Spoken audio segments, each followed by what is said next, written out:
Oke, kembali lagi dengan saya, Agung Pitra Maulana, seorang praktisi hukum. Kembali dengan tips yang kemarin saya bagikan tentang bagaimana menghadapi para kolektor atau penagih kartu kredit. Kemarin kita bahas tentang bagaimana cara mengatasi tagihan lewat telepon, WhatsApp, ataupun broadcast ke SMS ke Bapak Ibu semua ataupun ke rekan-rekan Bapak Ibu semua yang tersimpan kepada HP Bapak Ibu yang dijadikan sebagai nomor penjamin. Untuk kali ini adalah tips bagaimana ketika kita didatangi oleh debt collector tersebut. Jadi mereka datang ke kediaman Bapak Ibu, ke kantor Bapak Ibu, itu sebenarnya melakukan penagihan hutang.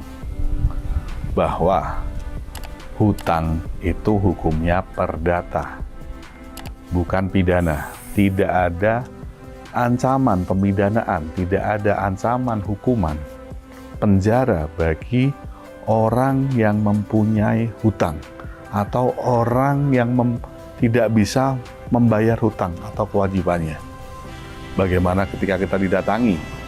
Persilahkan saja masuk, kita lakukan negosiasi, kita lakukan penawaran terhadap tagihan-tagihan yang ada kepada kita. Jadi prinsip daripada seorang penagih itu memang mereka mau mendapat pembayaran. Namun ketika Bapak Ibu tidak siap terhadap keuangan tersebut atau tagihan pembayaran tersebut, maka lakukanlah negosiasi dengan kemampuan Bapak Ibu. Jadi contohnya Bapak Ibu mempunyai tagihan 10 juta. Ketika Bapak Ibu mempunyai kemampuan bayar 500.000, ya ngomong saja bahwa saya bisanya membayar 500.000 per bulan. Kalikan berapa sampai lunas. Atau Bapak Ibu sangat keberatan dengan jatuhnya bunga, denda yang sampai dengan 2 kali lipat, 3 kali lipat dengan hutang pokok, nyatakan saja saya sanggup membayar pokoknya saja. Pada intinya buatlah penawaran-penawaran terhadap para penagih atau kolektor tersebut. Mereka mungkin kadang-kadang ada yang keras, ketus, ataupun melakukan penekanan secara verbal. Ya Bapak Ibu santai saja, jangan terpancing emosi.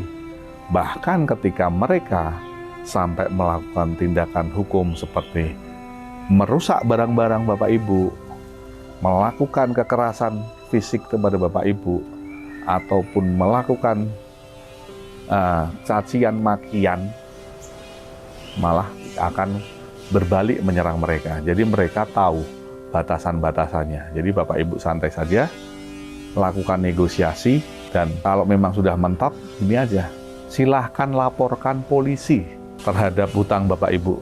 Mereka tidak akan berani Bapak Ibu, karena jelas dalam Undang-Undang Nomor 39 Pasal 19 ayat 2 berbunyi bahwa seseorang yang mempunyai hutang tidak bisa dipidanakan. Secara hak asasi manusia telah jelas di situ. Para karyawan yang menyalahi prosedur penagihan utang juga telah diberikan sanksi. Tenang saja Bapak Ibu, memang kondisi kita sekarang sedang tidak baik-baik saja. Dengan 2 tahun ini kita mengalami bisa dikatakan bencana kemanusiaan dengan COVID yang melanda kita. Itu merupakan keadaan yang memaksa, keadaan force majeure. Wajar kalau secara ekonomi kita tidak dapat menyelesaikan keuangan kita, kewajiban keuangan kita. Buatlah alasan-alasan, argumen-argumen, dan penawaran-penawaran untuk penyelesaian hutang Bapak Ibu sekalian. Dan tidak akan beranilah mereka melakukan kekerasan terhadap Bapak Ibu semua. Kalau terjadi kekerasan, perusakan barang-barang, laporkan mereka. Mereka tidak akan berani terhadap hal tersebut. Bapak Ibu tenang saja, lakukan negosiasi, penyelesaian sesuai dengan kemampuan Bapak Ibu.